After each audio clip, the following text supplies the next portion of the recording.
What's up, hockey fans? Happy Tuesday night. My name is Dan Bradley. Alongside me tonight, we've got HP in for Joel. HP, how you doing, buddy? Doing pretty good. We're working through technical issues again, but you know what? We're here. We're doing well. Playoff hockey is in full swing, and we love it. Absolutely is. Life on the road, that's how it goes sometimes. So we'll just kind of work through any technical difficulties we may have, do the best we can with it. But appreciate you jumping on and filling in tonight. So let's go ahead and get started Quick Trip with Wi-Fi for hopefully coming through in the clutch. Hopefully that part came through okay. So we'll see if Quick Trip Wi-Fi continues to come through there. Nice. The big sports news in the NHL world. You probably saw we had a show on this last night, so we're not going to go full bore into it. But Chicago wins the Connor Bedard sweepstakes. They will be picking first in the draft lottery. HP, as we kind of touched on last night, we actually already have Michelle chirping Joel in the comments. No, Joel, is it because he'd be really annoying tonight? No, Joel is actually playing a concert tonight. But yeah, Joel would be a little obnoxious about the Hawks winning the Bedard sweepstakes. I'm pretty sure he's already got his jersey ordered and ready to be purchased. The Hawks picked up something like $2.5 million in season ticket orders last night following the winning the lotteries. So big things for Chicago, knowing Connor Bedard's on the way. I saw it's up to like $5.9 million. Oh, jeez. I saw it was like 5.9 Joey's saying he can phone in a Joel impression. Yeah, I bet you can, Joey. And by the way, if you're free, Joey, and you want to hop on, text me your email. I'll send you the link. Please. We'll get Joey on here too, just for a little extra Hawks representation on Joel's behalf there. But yeah, Joey naturally excited. Chicago naturally excited. Really got a feel for Columbus, who not only ends up sliding down to third after finishing 1 point off of last, but also you kind of heard ESPN slip in that it's down to Chicago and Anaheim and Columbus. Almost before the break, it was like, oh no, they already announced Columbus is picking third, in just the most anticlimactic way to do it. So bad. So bad. They butchered it on the broadcast, and then they miss out on both Bedard and Fantilli at the top of the draft. Pretty disappointing for Columbus. Yeah, you gotta feel for those people at a watch party at a bar somewhere, just waiting for their opportunity, and then poor Kevin Weeks, probably not his fault. We don't know, but it's like spoils it. What? That looks like losing on one of their reporters that Kekalainen was. They're targeting a center, so might target a center, I should say. Michkov's name was thrown out there. I don't think he's a center. Michkov is a wing. Okay, that's what I thought. And I can't remember who the other guy is that's behind him. Or is Will Smith? I don't know. Will Smith is one, and Leo Carlson is, I think, the other who would be right there in the mix for Columbus. I actually posted a mock draft for the top 10 of the draft, since we don't know the full draft order yet, but just wanted to get that posted for today, just with what I think. I feel like Carlson is the play that Kekalainen would make, but of course he can't tip his hand too early on that either. I have to think Bedard is going 1, Fantilli is going 2. And with Michkov's contract, everybody thinks that. I have to think it's one of those two. Be a good fit in Columbus too. And the whole Russian players thing. I don't know where that's at. The whole Russian players. Well, yeah, Michkov is signed in the KHL. So working through it. Yeah, it happens. Michkov is signed in the KHL through the 2025-26 season. So he's got 3 more years after the draft year before he could even come over to North American play. Wow. So that might scare some teams off and cause the stock to slide a little bit. Yeah, that would suck. And is there still like the thing with the Russian players coming over here and all that stuff? Again, I haven't kept up with that. I mean, there have been some concerns over potential military service. Again, not really sure on all the details. Yeah, there. Those types of things. I think Ivan Fedotov, the Philadelphia Flyers goaltender, is supposedly possibly coming over from Russia this offseason. It sounds like Wild winger Kirill Kaprizov is going to be staying in the States this summer and not going back to Russia. Thank God. I don't want to speculate on any of that because I just don't know. No. It's not a great situation, so that's another factor as well. Michkov's dad was found dead under mysterious circumstances as well, so just not a great situation there. New information to me. Say that again. That's brand new information to me that Michkov's dad was found dead. Yeah, we haven't brought it up on the show before, but yeah, go Google that one after the show. That's a uncomfortable might situation, have to look into that, to say the least. Yeah, we'll leave it at that. But getting back to Chicago, yeah. Go ahead. Getting back to Chicago, like, why didn't it? Why? Just why? It had to be Chicago. It had to be Chicago. And I promised Joel I wouldn't drag him because it's not his fault. I mean, do I want to hit him a little bit because they won? Yeah, but no. I love Joel and I wouldn't drag him through. But come on, Chicago, like, they deserve to stink for a handful of years. They deserve to be in the bottom of the barrel for a handful of years. They don't deserve Bedard. I'm sorry. They just don't. Had it too good for too all long. The things they've done, the whole scandal. Michelle's saying it is his fault. Yep. So guess what? You know what? You and I said we weren't going to drag Joel. Michelle is dragging him in the chat for us, so we'll go with that. The draft, I believe, is set for June 28th and 29th in Nashville. I think there may be some flux to that with when the NHL season ends, just in case, if every series ends up going 7 games the rest of the way, that can drag things out a little bit. But I believe those are the dates that they're going to hold it.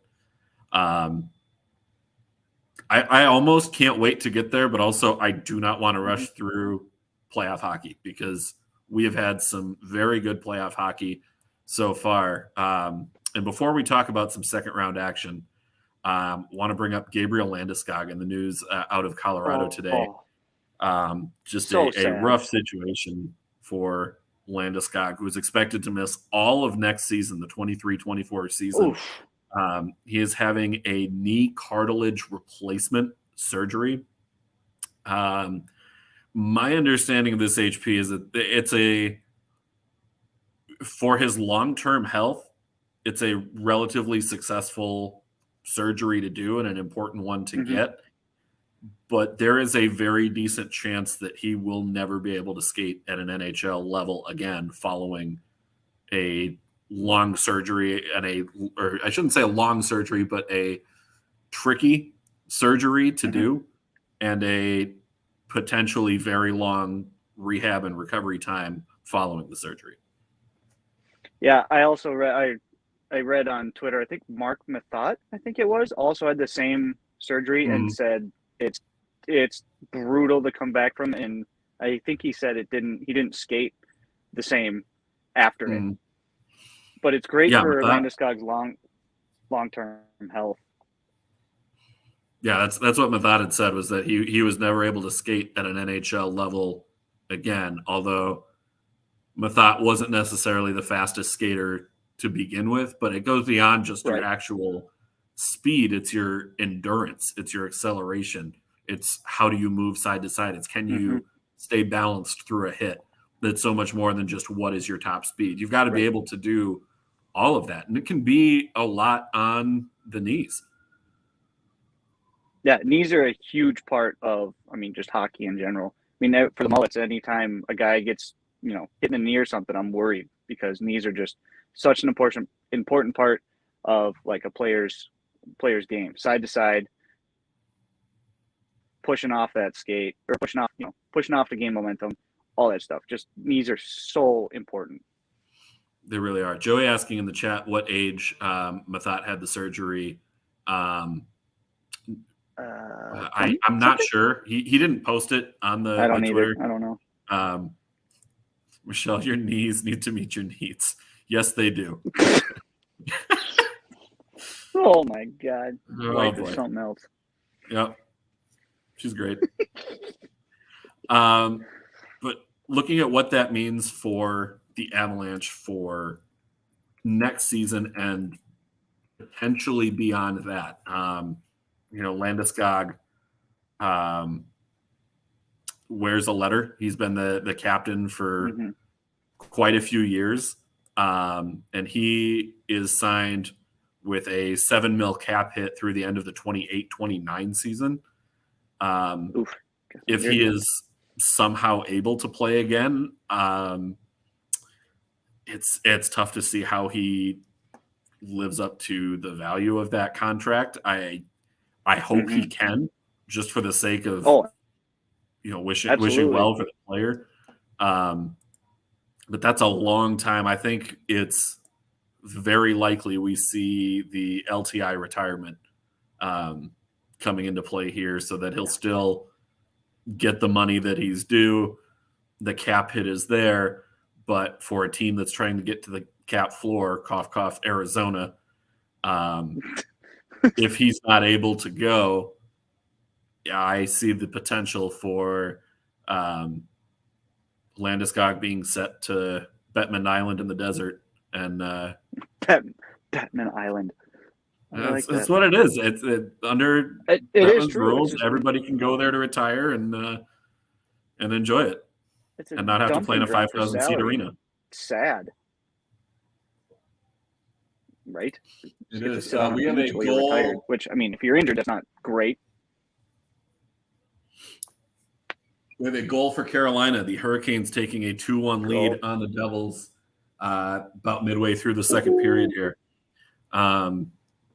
Nice. Joey, in what you would call a disappointing season, losing a captain, goal scorer, and playmaker is brutal.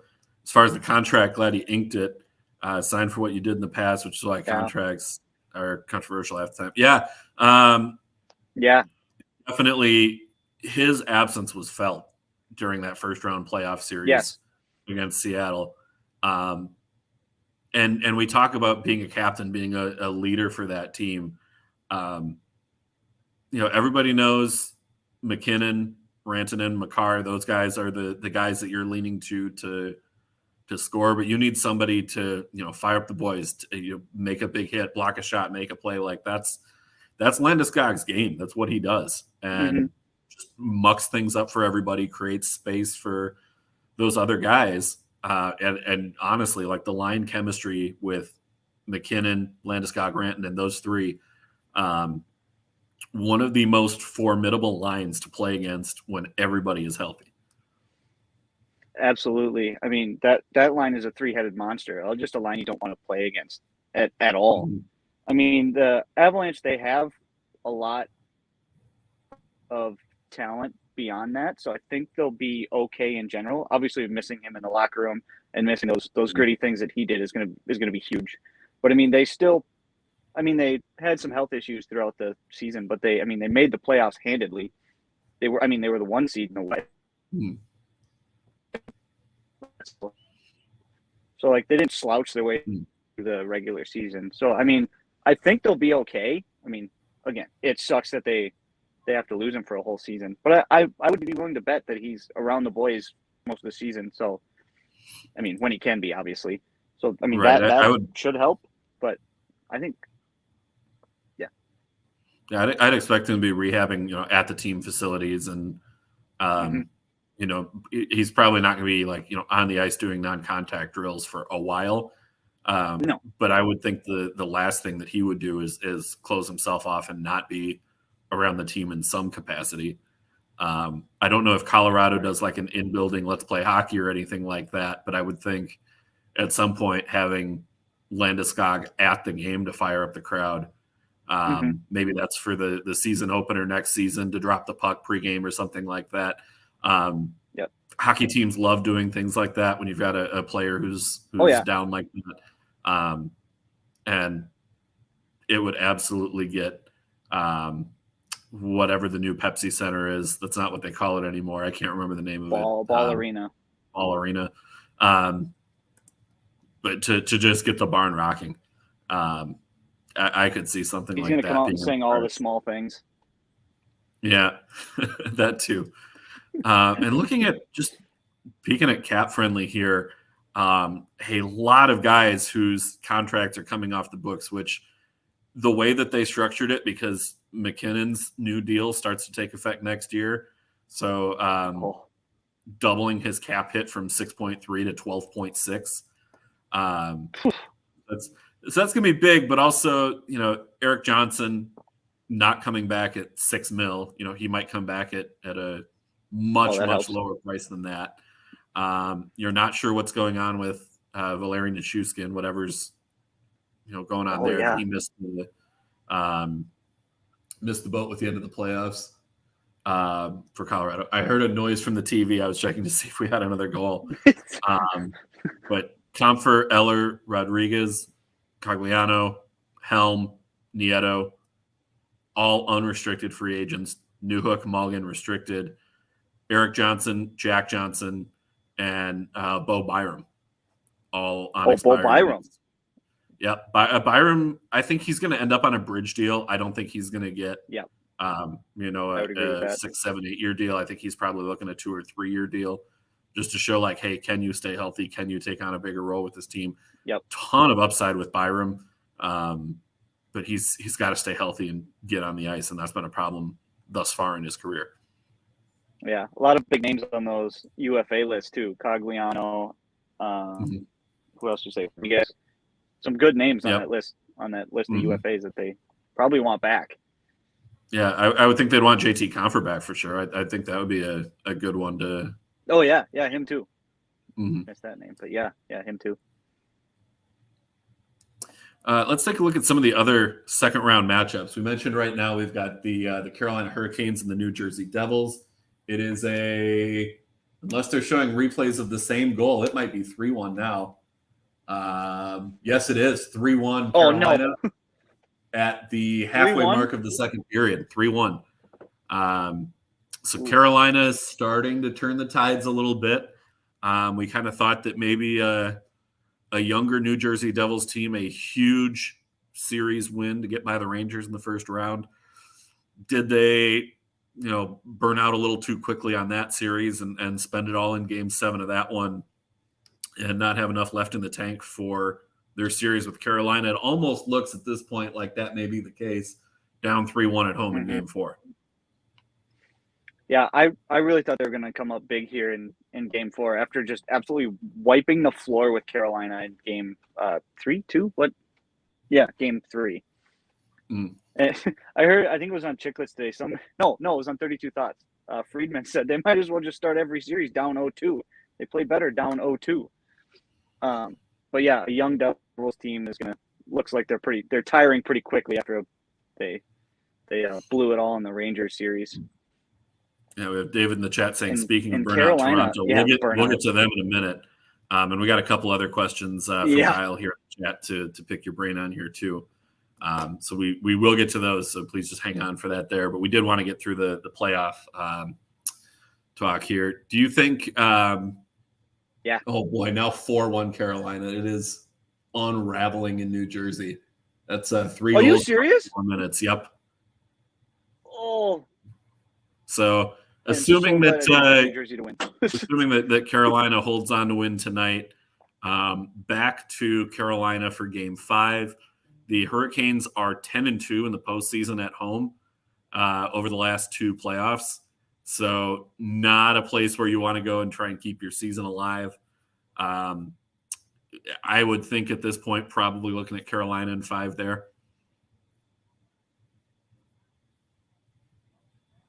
Yep. And then the later game tonight. Oh, no. Did you ask a question? I'm sorry, it froze. Oh, I said, yeah, I would think that this is probably going to be Canes in 5, knowing that they're 10-2 at home over the last 2 postseasons. Oh, yeah. And Carolina's doing this down Svechnikov, Teravainen, and Pacioretty. Like, that's unreal all that those, they're this deep and they're just dismantling New Jersey. Yeah, it's amazing the depth that they've had. They've got young players stepping up across the roster. Getting Brent Burns for their blue line, A+ offseason move.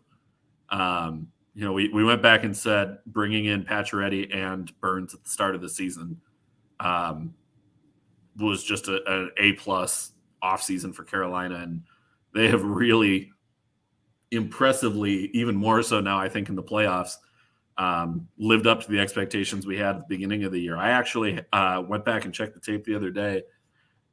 Joel and I had both said Carolina and Colorado in the Cup final. Joel had Colorado winning. I had Carolina. That's what I said. So I think I can't remember. I think I said Colorado, but yeah, I had Carolina, Colorado as well. The later game tonight, the Dallas Stars and the Seattle Kraken. Seattle is up 2-1 in the series. However, they are the underdogs at home tonight, plus 130. Dallas on the road, minus 150. And HP, this series has kind of mirrored, in a way, the first round series with Minnesota, where Dallas has an overtime loss at home in game 1, wins at home in game 2, gets the doors blown off them in game 3. But then we saw in the first round they recovered to win the next 3 and advance past Minnesota. I don't necessarily see them winning 3 straight against Seattle. But if you're Dallas, it's 1 to 10. Where's the alarm at for you? 1 being, just kind of perking your ears up a little bit, and 10 being sound every alarm, hit the panic button. Where's your panic meter at if you're Dallas?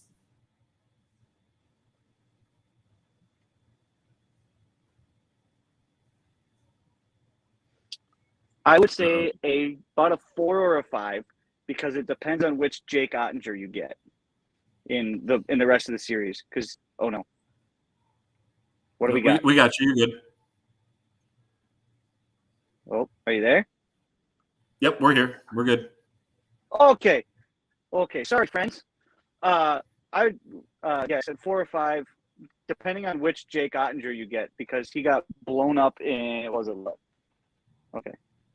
Yeah, he got blown up in game 3. Losing. What game he got blown up in? Last game. He gave up 6 goals? 5? Game 3.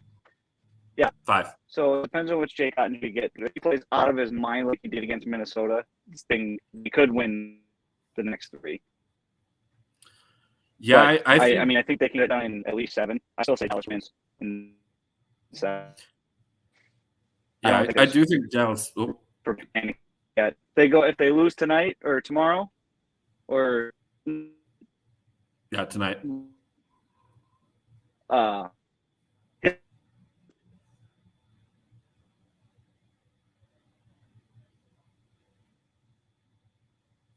right, we may have lost HP there.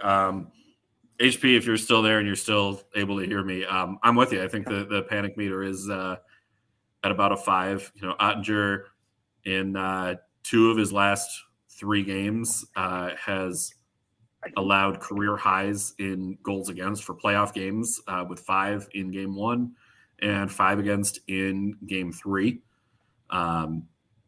So that's definitely causing problems for Dallas. I wonder if it's the grind of a longer season. He's played something like 77 games this year so far. Regular season, 71 so far, regular season and playoffs. Had 55 last year, regular season and playoffs. So a big difference in the workload for a goaltender there. it could be getting to him at this point, and I think with Miro Heiskanen out as well after taking a puck to the face in Game 3, definitely causing some problems on the back end for Dallas. It's going to need to be addressed in some way. I think the indication is that he's going to try to play tonight. I think maybe we'll find out in warmups if he's going to be good to go.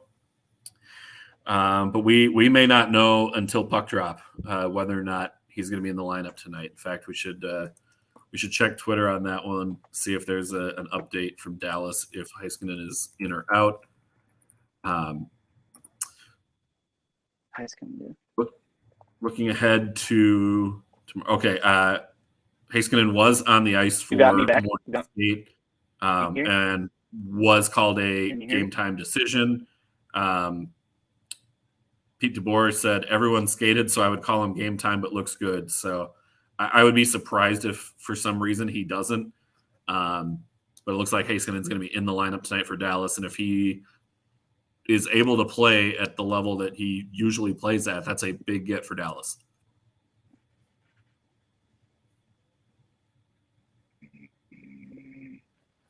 Got David. Okay, am I back?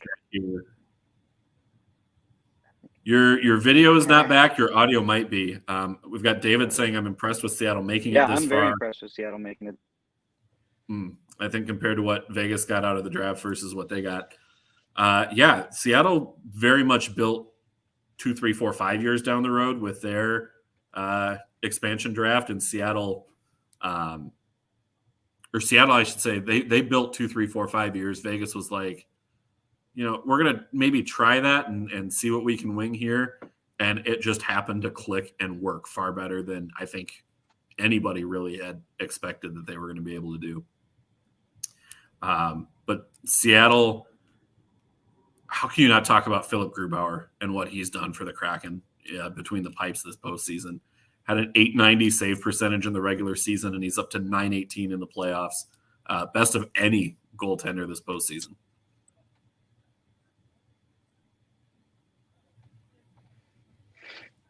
Yeah, Philip Grubauer, shocking performance, especially because Martin Jones carried him through the regular season most of the time. Isn't that right? Yeah, Jones was kind of the 1A and Grubauer the 1B. And I really thought they were even going to try and go get a goaltender at the deadline to get ready for a run, knowing how rough things were in that regular season.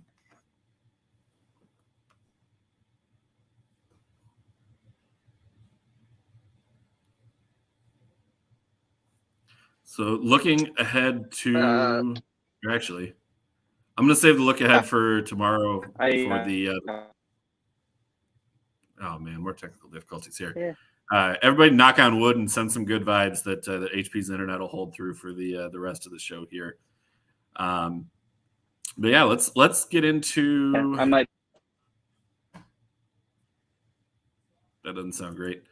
I'll tell you what, HP, just as a backup, if you can still hear me, text me your Wednesday night picks. But we will move into that right now. By the way, our Wednesday night picks segment brought to you by BetStamp. Go to www.betstamp.app/PodSnipe Celly. You can download the free BetStamp app. You can also use our promo code PodSnipe Celly when you're signing up for sportsbooks using the app. That helps us. That keeps our show going as well. And of course, we love making the sponsors happy. Again, BetStamp is totally free. You can use it to track wagers. You can use it to keep up with other bettors. But most importantly, it's an odds shopping tool. So the whole point of the app is to help you win more money. And I've got a way I'm going to show you that on the phone here as I get that called up. One of the great things about this app is you do get to see the differences at various books. So whatever sports books you're signed up for. And one that I was taking a look at was Kyler Yamamoto goals tomorrow for the Edmonton Oilers. And DraftKings, let's see if I can get it here. DraftKings had a Kyler Yamamoto goal listed at plus 255. Caesars had him at plus 500. So if you think that Kyler Yamamoto is going to score a goal tomorrow, you're leaving a ton of money on the table placing that bet with DraftKings. moving it with Caesars to get the plus 500 instead of plus 255. That is nearly doubling your money in those winnings for what's going to be the same amount of risk on your bet. So do some odds shopping, figure out what's right for you. BetStamp, the place to go to do that. And of course, the app is free as well. So betstamp.app/Podsnipe Celly will get you everything you need taken care of there. I almost called you Joel. Joel texted his picks in. So we will add his to the numbers here. HP, we do still have you. So I got to ask, Toronto Maple Leafs tomorrow night. Nice. Minus 125 somehow.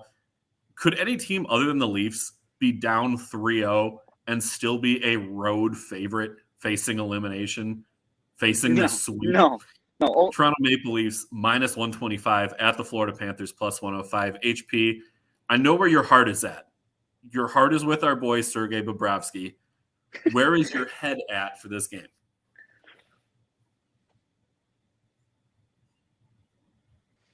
I mean, my head wants to say Leafs, but I so badly want to say Panthers. And I texted you my pick just in case. You did. But I'm picking the Panthers. I want the sweep. I want to laugh at the Leafs. I mean, yeah. I feel bad because they've had as much pain as Minnesota sports has in just being the Leafs. But I want a Panther sweep, and I want Bobrovsky to win a cup so bad. So, Panthers. Yeah, Joel texted in his pick. He is saying Toronto. And I certainly understand the logic behind going with Toronto here. Like, that team on paper has way too much talent to be swept. There's really no reason that they should be in that kind of a position. No. And that it took them so long to get to the second round. I mean, just winning a playoff series and then to get swept, it would be like, is that almost worse than if they had lost in the first round again? I don't know. I've heard this argument or that theory thrown around, and I think it is worse, especially since it's the Florida Panthers, because being a wild card. I mean, they also did just come off beting Boston. The best They team, did, but best regular I mean, season. they were dead and buried against Boston. I know. Yeah, David saying Toronto losing both at home is a major red flag for their playoff run. Yeah, absolutely is. And I guess if you're going to recover, I mean, you have to win tomorrow or your season is done. If you win tomorrow, you get game 5 at home. Crowd is practically going to will you to a victory in that one. So then it really comes down to game 6 at that point. And can you go and win on the road again, knowing that you need to do it twice? I know it's a hockey cliche, one game at a time. But I got to admit, I am a little surprised to see the Leafs as the favorite. And HP, I'm with you. I'm picking the Florida Panthers, a home underdog on the money line, who is up 3-0 in the series, especially knowing that Joseph Woll is going to be making his playoff, his first postseason start of his career in net. Ilya Samsonov will not be in the lineup tomorrow for Toronto. Matt Murray will be the backup. So trusting a goaltender who has yet to make a playoff start in his career in the biggest of stages. And I mean, Woll is a good goaltender. I think Toronto is going to need to figure something out because having Murray, Samsonov, and Woll, you can't have all three next season. And frankly, I think Woll is too good to be playing in the AHL right now. Like, he's meant to be your backup and eventual starter at some point here. So I'm not sure what that's going to bring, but I guess really trial by fire for Woll between the pipes tomorrow night. Yeah. And then another game where I'm also a little surprised that the team who is trailing in the series is the favorite. The Edmonton Oilers minus 180 at home, hosting the Vegas Golden Knights, who have a 2-1 series lead. Vegas on the road plus 155. HP, who you got in that one?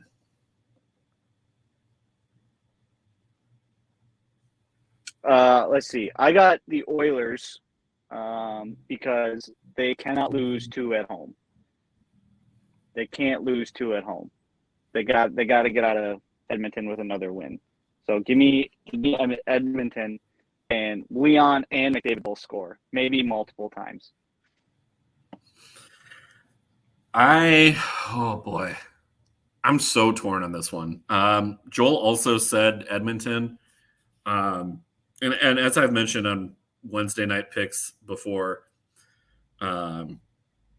it's so hard to bet against Draisaitl and McDavid on Wednesday night. And it doesn't matter, regular season, postseason, whatever. So hard. It's so hard to bet against those two. Evan Bouchard has come out of nowhere in these playoffs and is playing well. Warren Fogle is stepping up and scoring goals. He's been incredible. Stuart Skinner, a bit shaky in net. I would say certainly an upgrade over Mike Smith, but I almost wonder if you have to go back to Jack Campbell at this point, seeing what Vegas has done to Skinner through the first couple of games of this series. Just knowing that Campbell at least has a little bit more experience along the way, if that might be the move to potentially save the season if you're Edmonton. Mm-hmm. Yeah, I wouldn't mind them starting Jack Campbell. I mean, Stuart Skinner being a rookie, this is his first playoffs, right? So it is, yeah. And playing the Knights, just a damn good hockey team. Just a damn good hockey team in the playoffs. Like, yeah, I'd be shaking too. I'd be shaking in my skates if I was Stuart Skinner. So yeah, I don't hate them. I wouldn't hate them starting Jack Campbell. If nothing else, even to give Skinner just an extra day off to recover almost and just kind of acclimate to everything. Yeah, absolutely. Oh boy. Yeah. Because you and Joel both went with Edmonton, I'm going to take Vegas here to be different. So we're not going to get a consensus on the panel for anything. Playoffs have been absolutely bonkers so far. A team with the lead in the series. Yeah. We said that about Florida being the underdog and having the lead in the series. I know Vegas isn't at home. If this game was in Vegas and those odds were the line, I mean, that'd be a slam dunk to take that pick. Being on the road, difficult. Oh, yeah. I think I'm still going to go Vegas here. I think the value with what Vegas can bring being plus 155 on a money line. Now, Vegas would be plus 1.5 on the puck line. That value would be terrible. I think it's like minus 210 or something like that. At least that's about what it was when I looked earlier. So actually it's come down a little bit. These odds have shifted slightly. It's now Oilers minus 190 and Vegas plus 160. Puck line Vegas plus 1.5 is minus 150. And then Edmonton minus 1.5 is plus 130. So I'd still lean for the value of Vegas on the money line here. But man, is it tough to bet against McDavid and Draisaitl. And if I get it wrong, I'll learn my lesson and I won't do it again. Right. It's so tough to bet against them. Yeah. Recapping our bet stamp Wednesday night picks here. I'm taking Vegas. Joel and HP are taking Edmonton. Joel is alone in taking Toronto. HP and I are both taking Florida. HP, we had a couple of questions in the chat here that I want to get back up on the screen here. From Guile here, what is the future of goalies with the Wild? Do they look at the draft for something? Knowing that Jesper Wallstedt has been tearing it up at Iowa, knowing that Fleury is later in his career, knowing that Gustafsson really impressed this season. HP, I'm going to go to you on this one. I'm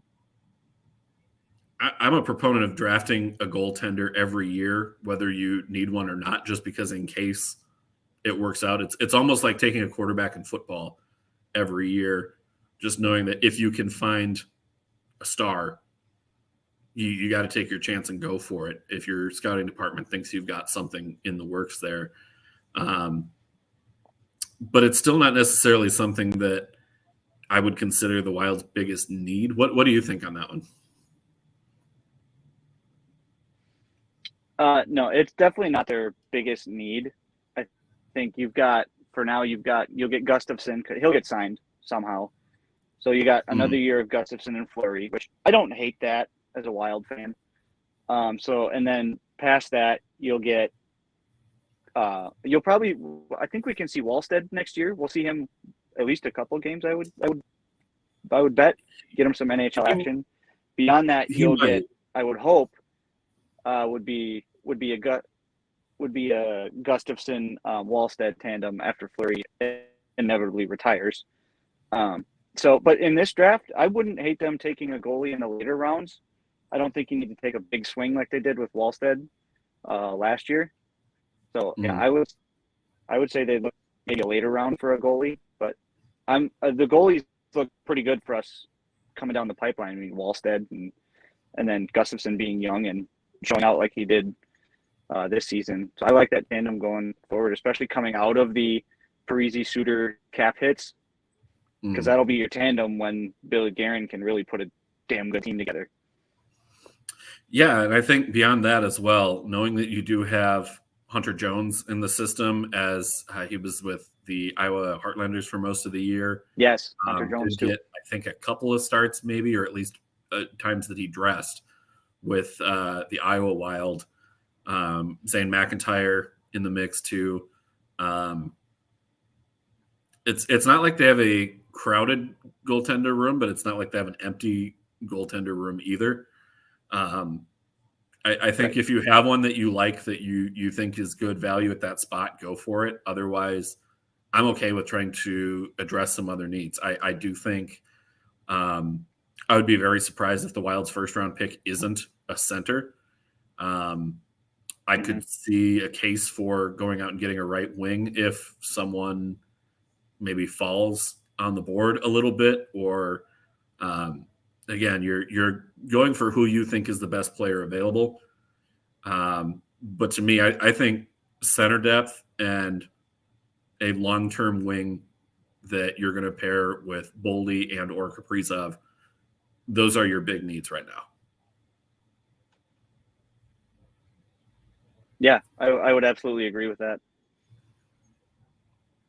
And then the other question, who is one player you see moving to a new team next season that may make a big impact? That is a great question, and we're definitely planning to do a deep dive on free agency as we head into the offseason. The big ones for me right at the top of the list are what's going to happen with some of the players who were traded at the deadline this year, namely Patrick Kane, Vladimir Tarasenko, Ryan O'Reilly, and Timo Meier. I really want to know where those four guys are going.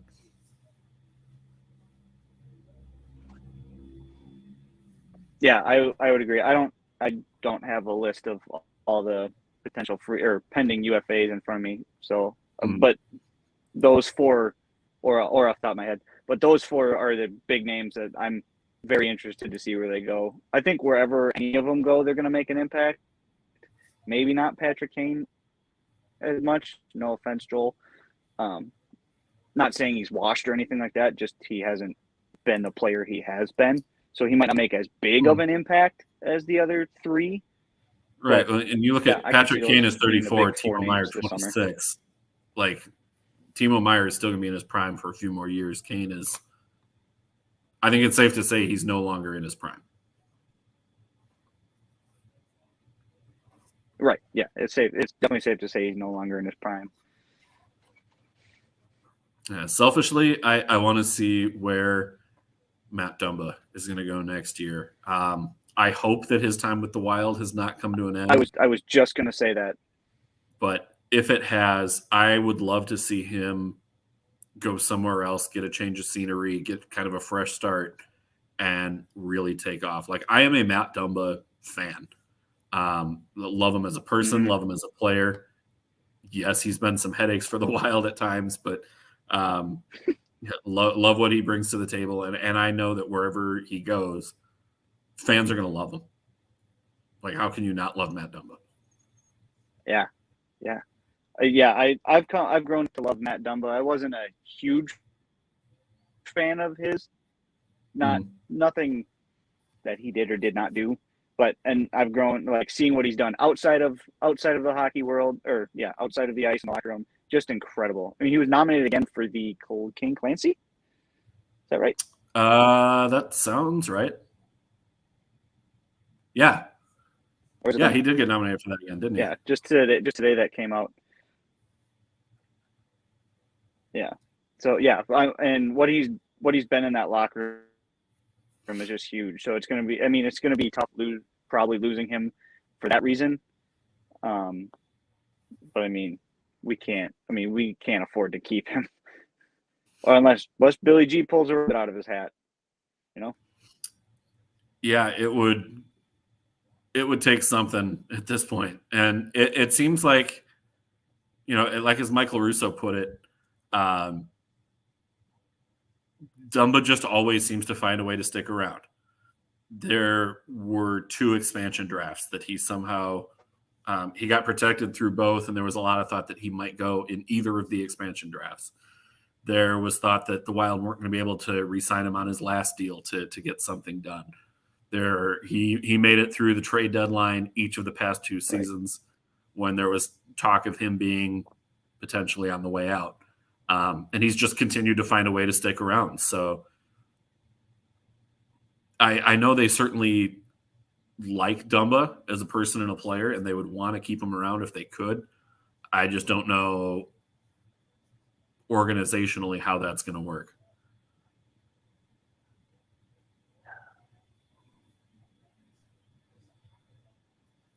And we got one more question from Guile here. We'll close out the show on this one. Oh, go ahead. No. Good. Okay. And then Guile asked, who is your MVP for the teams remaining in the playoffs? Great question. Ooh. I think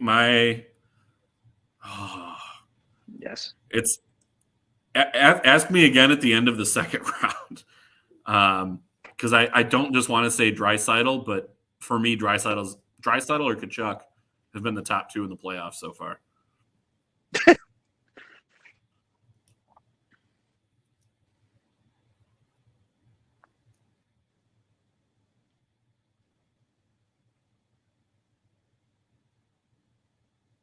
HP, do we still got you? Back. I think so. What kind of frozen? Maybe. I think so. Just go for it, and I'll stop if we need to. All right, sounds good. I mean, I agree with you. Ask me again at the end of the second round, but my knee-jerk reaction was Leon Draisaitl. I mean, he's been a monster for Edmonton. I mean, at times better than McDavid. So right now I'd probably say Draisaitl, but ask me again at the end of the second round. Yeah, 13 goals in 9 games doesn't lie. He's been on a heater. Yeah. I do think Tkachuk could sneak in depending how far Florida goes. I do think Draisaitl is on top now. Yes, Tkachuk. And I feel like there's got to be somebody from Carolina that you could put in that mix as well. Possibly Freddie Anderson. Mm-hmm. Yeah, maybe. I don't know what Slavin's numbers look like, but he's been good too. Slavin is so underrated. Like I feel like everybody talks about how underrated Slavin is, and he's still underrated. He's got a goal and 3 assists in the playoffs so far, but he's a team best +10. We rip on plus minus, but that speaks volumes. Next closest defenseman is Brent Burns at a +5.